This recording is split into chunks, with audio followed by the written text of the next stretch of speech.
नमस्कार, आदाब, मैं जहांगीर।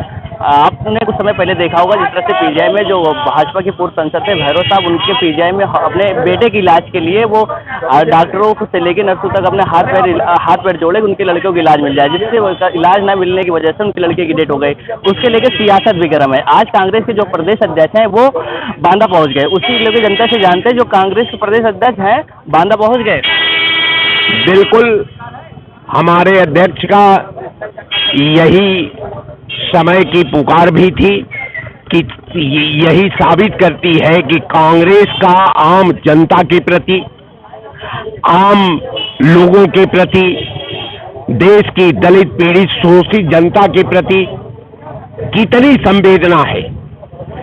हमारा अध्यक्ष वो अगर वहां उनके घर गया तो वो मैं अपने तरफ से और अपने सब साथियों की तरफ से इतना नेक काम करने के लिए, इतना नेक परिश्रम करने के लिए मैं अपने अध्यक्ष को भोर भोर प्रशंसा करता हूं और बधाई भी देता हूं कि ऐसे आने वाला कल में भी देश का एक एक लोगों का वो आंसू पोंछने के लिए इसी तत्परता के साथ वो आगे बढ़ते रहे। ईश्वर उनको ताकत दे कि पूरे समाज के जख्म पर, घाव पर मलहम लगाते रहे और कांग्रेस का दिन दूना और रात चौगुना बढ़ता रहे।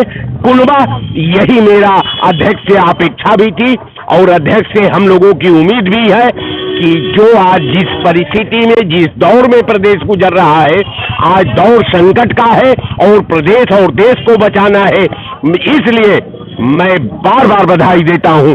जय हिंद।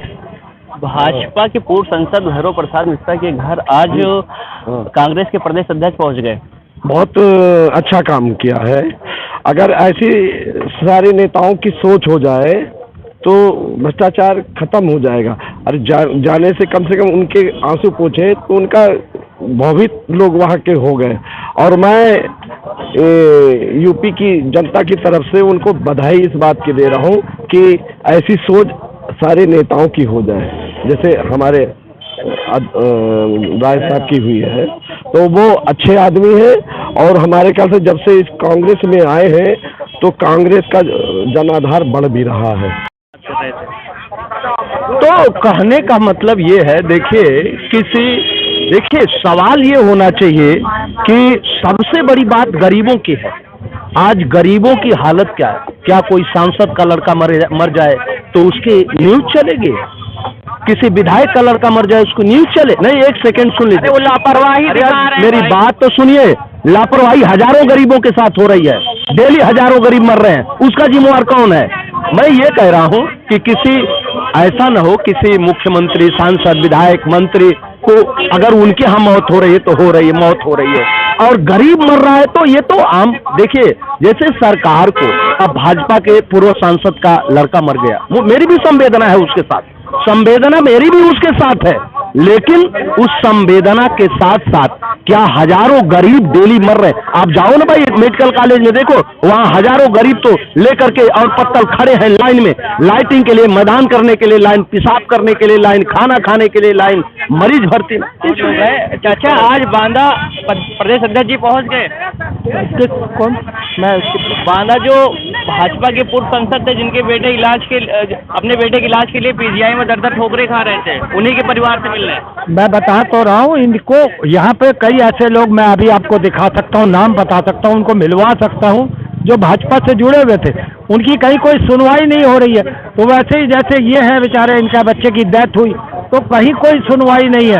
अगर विपक्ष जाता है, अपनी संवेदना व्यक्त करता है, तो इसमें अगर इनको कोई चिढ़ है तो ये बहुत ही शर्मनाक है कि हम जा रहे हैं, क्यों जा रहे हैं उनको पूछने।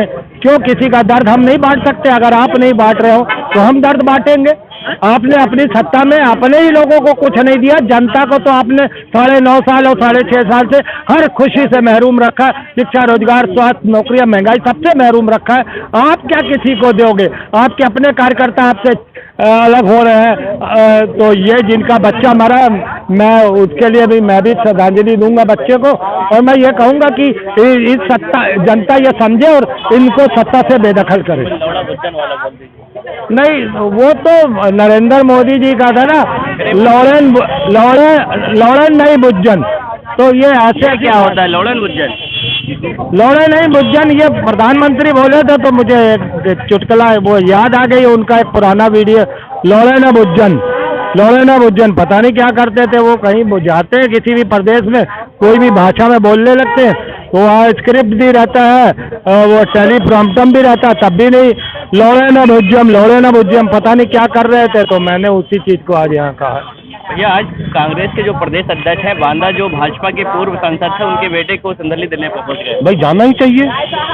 अगर कोई एक जनप्रतिनिधि किसी मुश्किल में है, अगर दूसरा जनप्रतिनिधि उसके मुश्किल समय में उसके साथ खड़ा होना चाहिए, ये एक सामाजिक भाईचारा की बात है, जाना चाहिए।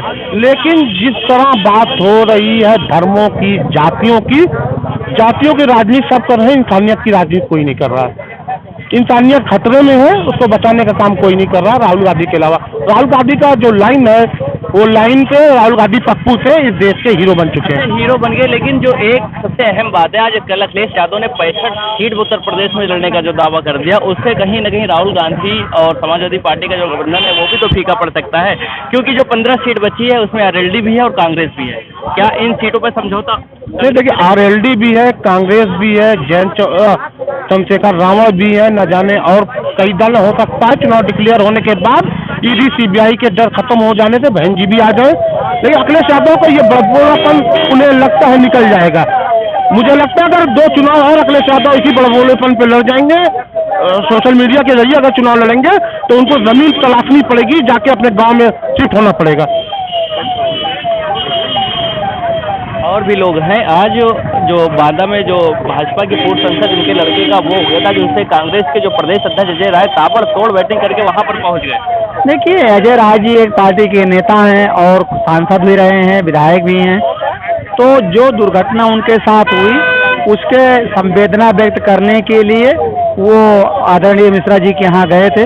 किसी का जवान बेटा मर जाता है तो कहा जाता है कि बाप की कमर टूट गई, कमर टूटने के बराबर होता है। तो ऐसे में उनको सांत्वना देने के लिए गए कि जो भी हुआ अच्छा नहीं हुआ और आगे हम सब मिल करके कोई ना कोई व्यवस्था करें कि ऐसी दोबारा घटनाएं किसी के साथ ना हो। और ये संवेदना व्यक्त करना एक राजनीतिक व्यक्ति व्यक्तिगत तौर पर मैं खुद जाना चाह रहा था, मैं राजनीतिक व्यक्ति नहीं हूँ, लेकिन सुन करके मुझे बड़ा तकलीफ हुआ। हम आपके चैनल के माध्यम से इस पर दुख व्यक्त करते हैं और समाज के उन हर व्यक्ति का करते हैं जिनको इलाज नहीं मिल पाता है। एक राजनीति से जुड़े सवाल हैं, हम आपकी इजाज़त पूछ लें। जो अखिलेश यादव वो 65 सीट पे अपना दावा ठोक दिए, जो 65 जो 80 सीट है, 15 सीट पे आरएलडी, क्या कांग्रेस का जो 15 सीट छोड़े हैं, क्या ये माना जाएगा? देखिए, वो गलत कह रहे हैं, 65 कैसे जोड़ रहे हैं मुझे नहीं मालूम। उनको तो 80 पर लड़ना चाहिए, कोई उनसे हिस्सा नहीं मांग रहा है। उनकी 17 बार गरज तो आरएलडी से कर लें, उनकी 17 अगर चंद्रशेखर रावण से कर लें, उनकी गरज हो तो अन्य लोगों से कर लें, वो उनके इच्छा के ऊपर निर्भर है। नहीं करना हुआ भाई, उनकी इच्छा थी तभी तो जो है अपने भतीजे की शादी में नरेंद्र मोदी जी को बुलाया था। अजय राय जी को तो नहीं बुलाया, राहुल गांधी को तो नहीं बुलाया, सोनिया गांधी को तो नहीं बुलाया, ये उनकी इच्छा पर निर्भर है ना। और जब मुख्यमंत्री हमारे योगी आदित्यनाथ जी मंच सजा था तो मुलायम सिंह यादव को और अखिलेश यादव को बुलाया था उन्होंने मंच पर, ये गए थे। तो इच्छा तो सबकी अपनी इच्छा से कोई प्रतिबंध नहीं है, बाकी वोट तो जनता को देना है। जैसे कि आपने देखा कि लखनऊ में बहुत तमाम लोग अपनी अपनी बातें कर रहे हैं, लेकिन सच्चाई ये है जब से कांग्रेस के प्रदेश अध्यक्ष अजय राय बने वो ताबड़तोड़ बैटिंग कर रहे हैं। हालांकि देखना ये होगा 2024 में इसकी और कहां तक की जाता है, ये देखना होगा। कैमरा मैन नीतीश तिवारी के साथ मोहम्मद